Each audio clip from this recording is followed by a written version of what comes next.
이 강단에 그리고 예배하는 한국 강단에 예배 자리에 함께 하시는 줄로 믿습니다. 또 비대면 영상으로 예배하시는 분들 계시면 그 중에도 주님의 임재하심이 함께 하시기를 바랍니다.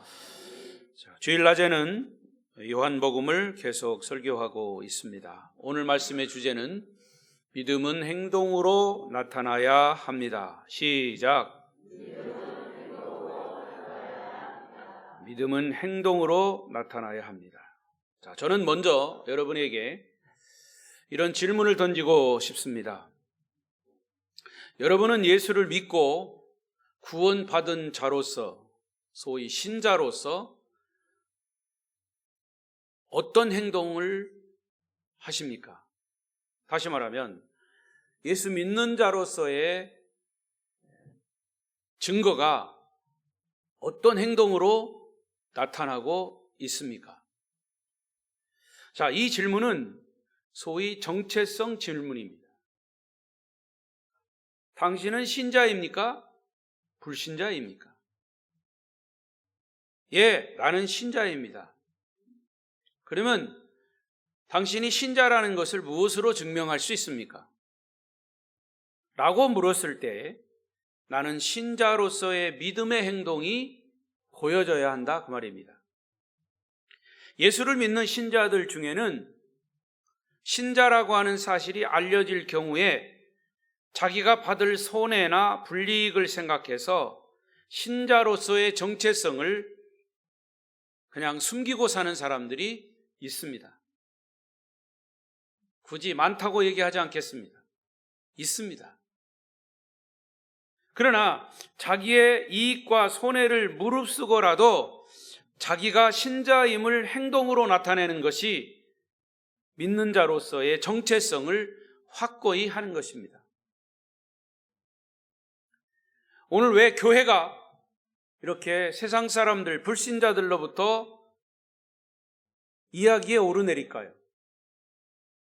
물론 잘하는 것도 많이 있습니다. 그러나 우리 믿는 사람들이 신자로서의 행동의 본을 보이지 못하기 때문에 손가락질을 당하는 겁니다.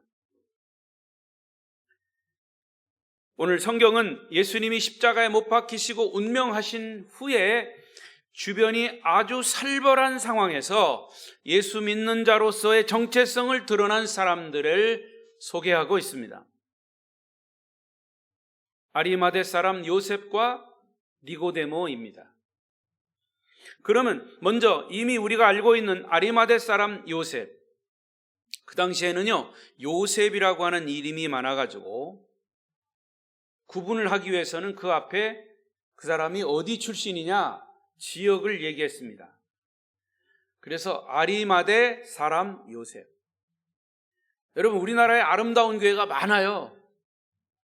그럼 우리 교회를 표시하려면 어떻게 해야 돼요? 강진 아름다운 교회.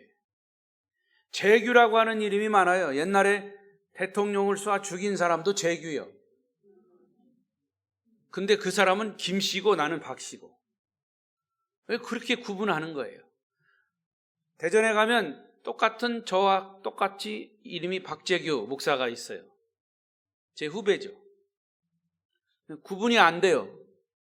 그리고 대전에 있을 때는 남대전 교회 박재규 목사님, 안디옥 교회 박재회 목사님, 호산나 교회 박재규 목사님, 이렇게 구분을 했어요. 자, 그런 것처럼 요셉이라고 하는 이름이 많으니까 아리마대 사람 요셉, 예수님의 아버지도 요셉이죠. 그래서 여기에 나오는 사람은 구분하기 위해서 아리마대 사람 요셉이라고 부릅니다.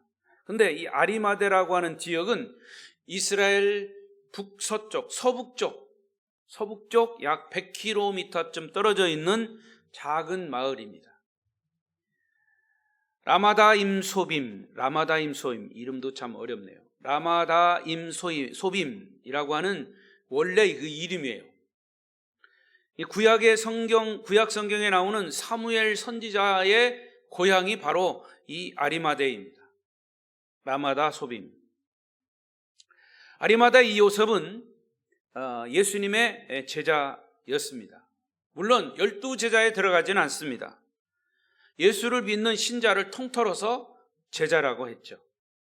그런데 그가 예수를 믿는 신자의 신분을 잠시 숨기고 살아왔습니다. 그런데 그가 예수님의 장례식 과정에서 신자임이 드러나게 됩니다. 오늘 우리는 그를 통해서 주시는 교훈이 무엇인가를 찾아보려고 합니다. 첫 번째는 믿음은 두려움을 이기는 것입니다. 시작. 믿음은 두려움을 이기는 것이다. 자, 오늘 38절을 보겠습니다. 시작. 아리마대 사람 요셉은 예수의 제자이나 유대인이 두려워 그것을 숨기더니 2일 후에 빌라도에게 예수의 시체를 가져가기를 구하매 빌라도가 허락하는지라 이에 가서 예수의 시체를 가져가니라. 여기 예수의 제자이나 그랬습니다. 이 부분을 주목해 보십시오. 그는 예수를 구세주로 믿고 따르는 제자였습니다. 신자였다 그 말입니다. 그런데 그는 예수를 믿는다고 하는 사실을 잠시 숨기고 있었습니다. 왜 그랬을까요? 그것은 자신의 동족 유대인에 대한 두려움. 유대인에 대한 두려움이 뭘까요? 아마도 유대인 공동체에서 소외되는 것, 요즘 말로 왕따 당하는 것이 두려웠다 그 말입니다. 여러분, 어떤 친한 공동체 속에서 소외되고 왕따를 당해보세요. 그러면 굉장히 힘들어요. 학교 가는 학생들이, 초등학교, 중학교, 고등학교 학생들이 학교 가서 왕따를 당합니다. 그리고 폭력을 당해요. 그러면 애들이 굉장히 힘들어하고 괴로워합니다. 이거는 어른이나 애들이나 마찬가지예요.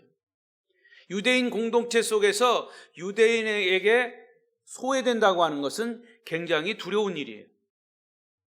요즘 이스라엘에서 하마스와의 전쟁이 치열하게 일어나고 있습니다. 많은 사람들이 희생이 되고 건물들이 파괴되고 엄청난 일들이 일어나고 있어요. 근데 대부분 이렇게 자기 나라에서 전쟁이 일어나면 사람들은 어떻게든지 전쟁을 피해보려고 자기 나라를 떠납니다. 그런데 이스라엘 젊은이들은 남녀를 불문하고 전 세계에 흩어져 있는 사람들도 전쟁에 참여하기 위해서 스스로 자기 나라로 모여들었습니다. 그것을 여러분 보도에도 봤을 거예요. 그들을 그렇게 모여들게 하는 이유가 어디 있는 줄 아십니까? 두 가지입니다. 하나는 민족주의, 유대인의 민족주의. 그리고 또 하나는 선민사상입니다. 우리는 하나님이 택한 백성들이다. 우리 유대민족은 하나다. 유대인은 우리는 우리 스스로가 한 마음이 되어서 나라를 지켜야 한다라고 하는 민족주의가 그들의 강력한 힘이요, 그들을 하나로 결집시키는 동력이 되는 것입니다. 그런 사상이 지금도 유대인들의 마음에 뿌리 깊이 있기 때문에 자기 동족에게서 소외를 당한다, 왕따를 당한다고 하는 것은 아주 두려운 일입니다. 여러분, 그런데 이것이 과연 유대인 아리마대 요셉에게만 해당이 되는 걸까요? 자, 이것을 우리에게 가지고 와서 지금 이 시대에 믿음을 가진 우리에게도 해당이 되는 얘기예요. 불이익을 당하기 두려워서, 친구들에게 왕따 당하기 싫어서 신자라고 하는 사실을 숨기지는 않습니까? 그렇다면 우리는 어떻게 이런 두려움을 극복하고 당당하게 신자임을 밝힐 수 있을까요? 그 대답은 의외로 간단합니다. 여호와 하나님을 경외하면 됩니다. 여호와 하나님을 경외하라. 할렐루야. 자, 잠언서에는 이 말씀이 직설적으로 강조되고 있습니다. 잠언 1장 7절을 보십시다. 시작. 여호와를 경외하는 것이 지식의 근본이오늘 미련한 자는 지혜와 훈계를 멸시하느니라. 3장 7절. 스스로 지혜롭게 여기지 말지어다. 여호와를 경외하며 악을 떠날지어다. 여호와를 경외하라는 말이 많이 나옵니다. 여기 경외라고 하는 단어, 영어 단어의 뜻은 fear입니다. F-E-A-R, fear. fear라는 말은 두려움이라는 뜻이죠. 여호와를 두려움으로 섬겨라는 겁니다. 여호와를 경외하는 것은 가장 크고 고상한 두려움이에요. 자, 그런데 아이러니한 것은 이런 두려움으로 하나님을 경외하면 작은 두려움들은 자연스럽게 해결이 되는 겁니다. 여러분, 사람이 어떤 최악의 경우 아주 심한 고난을 당하면 그 고난을 뚫고 나갔어요. 이겼어요. 설교 듣는 시간에 잠이 오는 것도 고난이에요. 이 고난을 뚫고 나가시길 바랍니다. 예? 근데 그 큰 고난을 뚫고 나가서 이기면 작은 고난들은 우스워요. 쉽게 생각할 수 있는 거예요. 그 고난을 쉽게 뚫고 나갈 수 있는 거예요. 여호와를 두려움으로 경외하면 여러분들에게 오는 작은 두려움들은 다 해결될 줄로 믿습니다. 따라서 하나님을 두려워하는 자들은 사람을 두려워하지 않아요. 잠언 14장 26절 7절 시작. 여호와를 경외하는 자에게는 견고한 의뢰가 있나니 그 자녀들에게 피난처가 있으리라. 여호와를 경외하는 것은 생명의 샘이니 사망의 그물에서 벗어나게 하느니라. 할렐루야. 여호와를 경외하는 것은, 두려움으로 섬기는 것은 오히려 그것이 생명의 샘이라. 역설적인 진리입니다. 하나님을 두려움으로 경외하면 거기서 생명의 샘이 나온다. 생명의 샘이 되고 사망의 그늘에서 벗어나는 줄로 믿습니다. 여러분은 이런 말씀을 그대로 믿으십니까? 그렇다면 사람들이나 돈이나 권력이나 등등에서 오는 두려움, 이것은 믿음으로 하나님을 경외함으로 극복하는 것은 당연합니다. 나는 믿음이 없어서 두려움을 극복하지 못한다고 여러분 핑계하지 마십시오. 하나님이 섭섭해 하십니다. 하나님을 믿는 자들이 다른 것 때문에 두려워하면 하나님을 무시하는 겁니다. 아리마대 요셉은 마침내 이 두려움을 극복했습니다. 무엇이 계기가 됐을까요? 성경에는 자세히 기록되지 않았지만 그는 산헤드린 공회 회원이에요. 소위 우리로 말하면 국회의원 정도 되는 고위 관료입니다. 때문에 예수님을 십자가에 못 박는 사형 집행 사건을 처음부터 잘 보고 있습니다. 그러나 그것은 잘못된 음모라고 하는 사실도 누구보다 잘 알고 있습니다. 성경에 보면 그는 하나님 나라를 기다리고 있었던 사람이라 그랬습니다. 그러나 그가 예수 믿는 신자임이 드러나면 어찌 보면 공회원이 박탈될 수 있습니다. 유대인들에게 왕따를 당할 수도 있을 겁니다. 그런 두려움 때문에 그의 믿음을 숨겼던 것이죠. 그러나 예수님이 십자가에 돌아가신 이 시점에서 그의 믿음이 나타나고 드러날 수밖에 없었던 결정적인 계기가 있었습니다. 그것은 예수님이 십자가상에서 하셨던 기도, 그 기도가 그의 마음을 움직였을 것이죠. 누가복음 23장 34절 읽어보십시다. 시작. 이에 예수께서 이르시되 아버지, 자기들이 하는 것을 알지 못함이니이다. 거기까지. 자기들의 하는 일을 잘 모르고 저지르는 자들의 저 죄를 용서해달라고 하는 주님의 그 기도는 아리마대 요셉의 마음을 찔렀습니다. 혹은 마지막 십자가상에서 회개하는 강도의 용기 있는 고백과 강도를 향한 주님의 오늘 네가 나와 함께 낙원에 있으리라 라고 하는 말씀이 그의 마음을 움직였을 것입니다. 아리마대 요셉은 더 이상 스스로가 예수의 제자임을 숨길 수가 없었던 거죠. 이제는 아무것도 두려워할 필요가 없다고 마음을 먹은 겁니다. 이런 믿음의 결단이 그의 행동으로 나타난 것입니다. 여러분, 영혼이 없는 몸이 죽은 것 같이 영혼이 없는 몸은 죽은 몸입니다. 따라서 행함이 없는 믿음도 죽은 것이다. 믿음이 행동으로 나타나지 않으면 그것은 죽은 믿음입니다. 믿음은 행동으로 나타나야 진짜 믿음입니다. 믿음이 있는 사람은 예배를 생명처럼 여깁니다. 왜냐? 예배는 하나님을 경배하는 행위이기 때문에 다른 어떤 것보다도 하나님을 믿는 사람이 하나님을 경배하는 행위에 예배를 소홀히 여긴다면 그 예배, 그 믿음은 가짜입니다. 믿음이 있는 사람은 기도를 쉬지 않습니다. 하나님을 믿는 사람이 하나님과 기도로 교통하지 않는다면 그 믿음을 어떻게 진짜 믿음이라고 할 수 있겠습니까? 따라서 여러분의 믿음이 행함으로 나타나기를 바랍니다. 그러면 어떠한 두려움도 다 물리칠 수가 있습니다. 두 번째로, 두려움을 이기는 그 믿음은 다른 사람에게 영향력을 끼칩니다. 두 번째, 시작. 두려움을 이기는 믿음은 영향력이 있습니다. 두려움을 이기는 믿음은 영향력이 있습니다. 39절을 보십시다. 39절, 본문 39절이에요. 시작. 일찍이 예수께 밤에 찾아왔던 니고데모도 모략과 심양 섞은 것을 100리트라쯤 가지고 온지라. 여러분, 아리마대 요셉의 믿음의 다른 행동 때문에 니고데모의 마음을 움직이는데 영향을 준 겁니다. 그런데 성경은 니고데모를 뭐라고 소개합니까? 일찍이 예수께 밤에 찾아왔다 그랬어요. 요한복음 3장에 나오는 얘기죠. 일찍이 예수께 밤에 찾아왔던 니고데모. 왜 니고데모가 예수님을 밤에 찾아왔습니까? 니고데모도 아리마다 요셉처럼 산헤드린 공회 70인 중에 한 사람입니다. 국회의원 정도 되는 고위 관료예요. 유대인들에게 존경받는 사회에 영향력을 끼치는 사람이에요.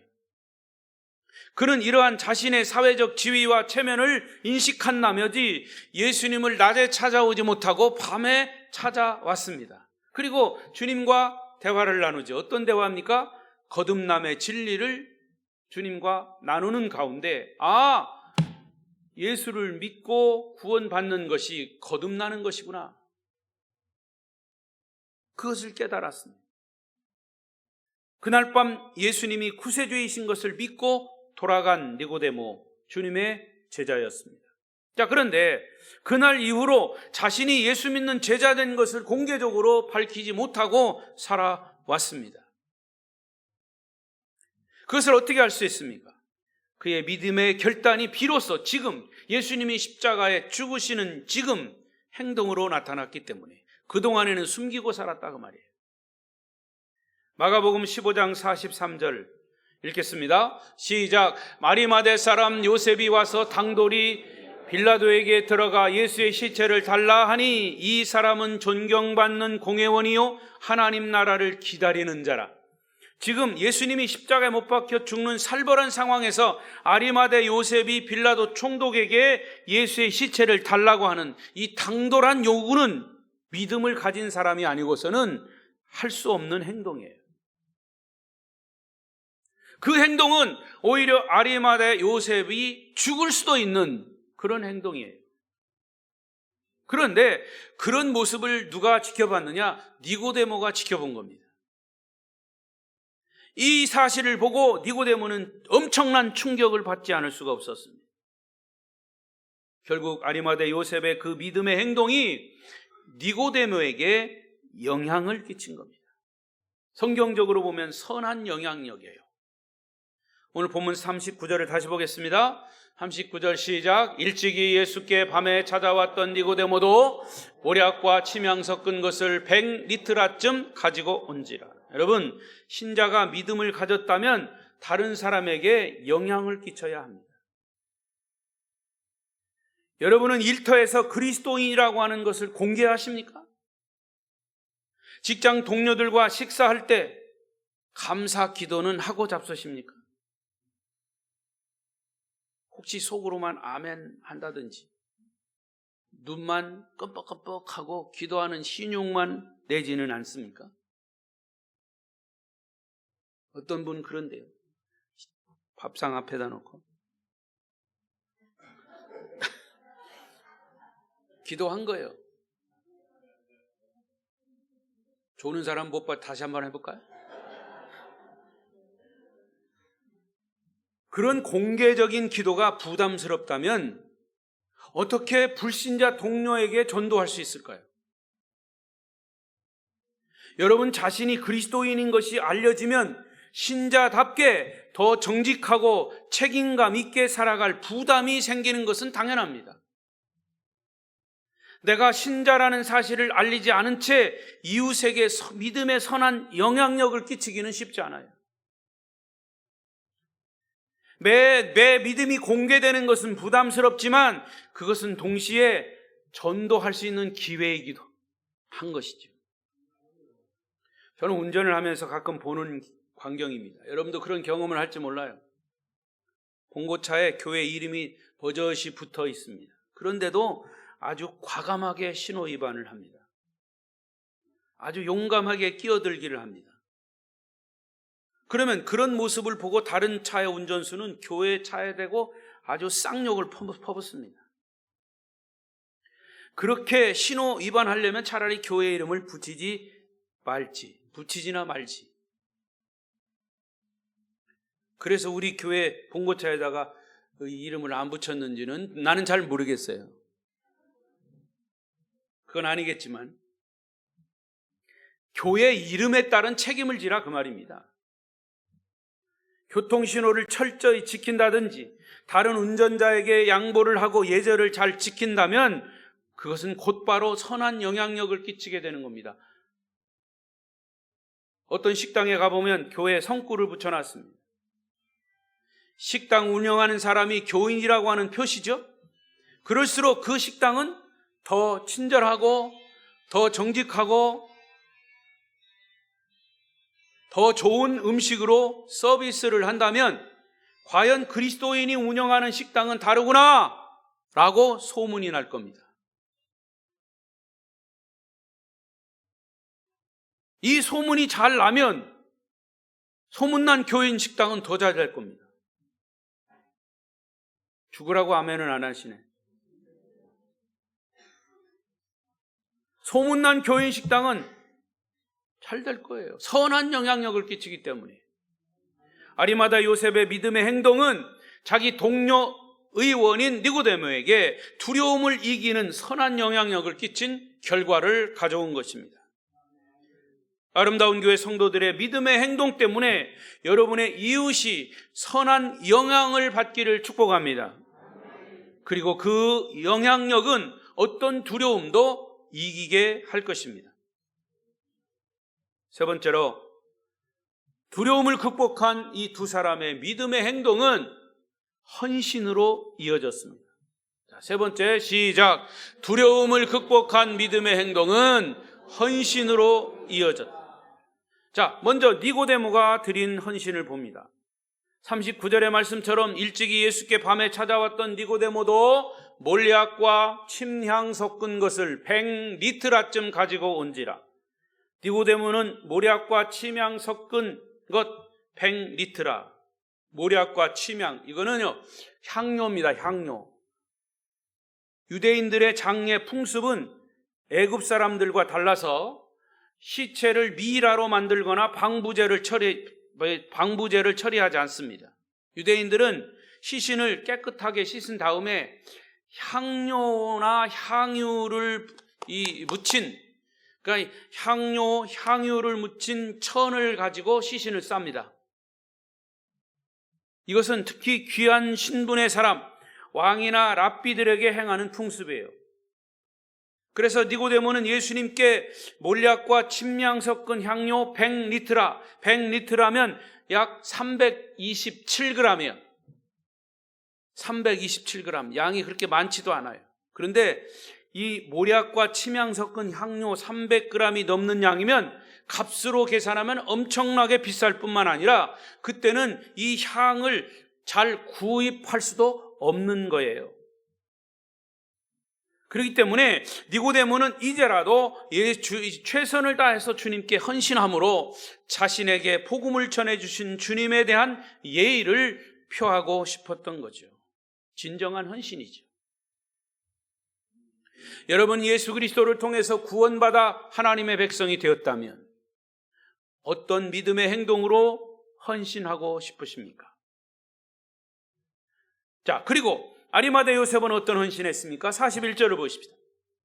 시작. 예수께서 십자가에 못 박히신 곳에 동산이 있고 동산 안에 아직 사람을 장사한 일이 없는 새 무덤이 있는지라.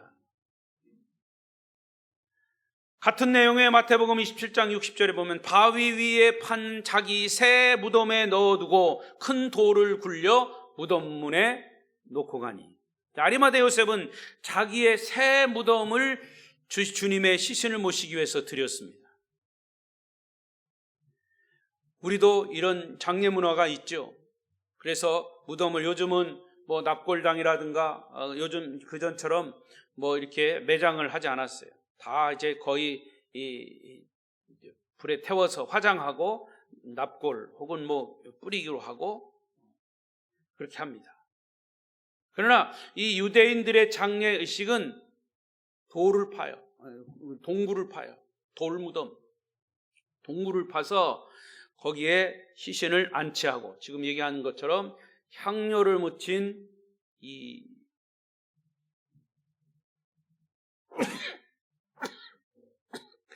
보자기에다가 시신을 쌓고 거기다 모시는 겁니다. 그리고 무덤문을 닫아요. 장례의식이 유대인의 장례의식이 굉장히 엄숙하고 또 그 방법이 그 풍습이 남다릅니다. 그러니까 아리마대 요셉도 자기의 새 무덤을 주님의 시신을 모시기 위해서 드리고 니고데모가 가져온 그 향료 천을 가지고 주님을 이제 소위 염을 한 거죠. 한 번도 사용하지 않은 새 무덤에 주님의 시신을 모시고 싶었던 것. 자신이 할 수 있는 최선의 헌신으로 주님의 마지막 가시는 길을 전송하고 싶었던 것이죠. 여러분, 두려움을 극복한 믿음의 행동은 무엇으로 이어지느냐? 진정한 주님을 향한 헌신으로 이어진다는 사실을 보여주는 아름다운 장면입니다. 이 유대인들의 문화는 사람이 할 수 있는 최고의 선행은 죽은 사람을 돕는 일이라고 믿고 있었습니다. 사람이 할 수 있는 최고의 선행, 죽은 사람을 돕는 것이다. 생각해 보십시오. 죽은 사람을 돕는다고 자기에게 무슨 유익이 돌아오겠습니까? 이 말은 죽은 사람을 돕는 것은 나는 어떤 보상도 기대하지 않는다. 그것이 진짜 선행이다 라고 하는 것을 알려주는 거죠. 그래서 사람이 죽었을 때 그가 살던 동네에서는 헤브라 카디샤라고 하는 거룩한 동역자라고 하는 장례위원회가 조직이 됩니다. 임시 조직이 돼요. 장례위원회에 자기 이름이 들어가는 것을 그들은 최고의 명예로 생각합니다. 아무런 대가를 받지 않고 죽은 사람을 도와주는 거예요. 그런 의미에서 아리마대 요셉과 니고데모가 보여준 주님께 향한 헌신, 그것은 최고의 헌신이고 최선을 다한 헌신으로 그야말로 하나님 나라의 길이 남을 헌신이 되었던 거죠. 그래서 마가복음 15장 43절 아리마대 요셉을 가리켜 존경받는 공회원이요 하나님의 나라를 기다리는 자라. 존경받는 공회원이요 하나님 나라를 기다리는 자. 여러분 정말 하나님의 나라를 기다리고 있습니까? 믿지 않는 사람들에게 신자로서 정말 존경을 받고 있습니까? 말씀을 맺겠습니다. 성도 여러분, 예수님께서 우리를 위해 십자가에 달려 돌아가신 이 과정에서 아무런 관심 없이 굳이 자기를 드러내지 않고 조용히 신자로서 예수 믿고 구원받으면 그만이지. 본인들이 두려움을 무릅쓰고 신자인 것을 드러내면서 자기들이 가진 존귀한 것을 드리면서까지 헌신하는 것은 무슨 힘일까요? 이것은 그들이 가진 믿음입니다. 주님을 향한 믿음, 두려움을 극복하는 믿음, 다른 이웃에게 영향력을 끼치는 믿음의 힘인 줄로 믿습니다. 그리고 하나님 나라를 위해 헌신할 수 있는 행동의 힘입니다. 우리나라 초대교회 우리의 신앙의 선배들은 자신의 자녀들에게 토요일 다음 날 주일 준비하기 위해서, 예배를 준비하기 위해서 뭐 봉투도 요즘처럼 그렇게 좋은 봉투도 아닙니다. 그러나 새 봉투, 또 돈, 그 당시에 뭐 돈도 그렇게 흔하지 않았어요. 찢어진 돈이면 창호지로 잘 붙여가지고 다리미질 해가지고 그렇게 해서 주일 헌금을 준비했습니다. 그건 제가 경험한 거예요. 10원짜리를 그 당시엔 뭐 정말 막 왔다 갔다 해서 헌 거죠. 그러면 저희 어머니가 이제 다리미로 싹 다려요. 찢어졌으면 창호지를 오려가지고 붙여가지고 다립니다. 그래서 그 누런 봉투에다가 넣어줘요. 10원짜리. 주일을 준비하라. 그리고 토요일 날 너무 늦게 자지 말고 일찍 자라. 왜? 주일 예배에 지장이 없도록. 그렇게 훈련했어요. 경제적인 여유가 없는 사람들은 헌금을 드릴 수 없기 때문에 시간 연보라고 해서 주일날 헌금 대신 시간을 들여서 온종일 교회에서 청소하고 전도하고 봉사하는 경건의 훈련을 시켰습니다. 이게 믿음을 가진 자의 행동의 표현이에요. 영국의 케임브리지 크리켓 선수, 그들은 영국 사람들은요 미국 사람들처럼 야구 안 해요. 야구 비슷한 크리켓을 합니다. 왜 크리켓 이상하게 하여튼 크리켓을 하냐 그랬더니 야구는 이 스틸이 있죠. 훔치는 게 있잖아요. 훔치는 거. 1루에서 2루로 훔치죠. 투수가 공 던지는 찬스를 봐가지고 훔치잖아요.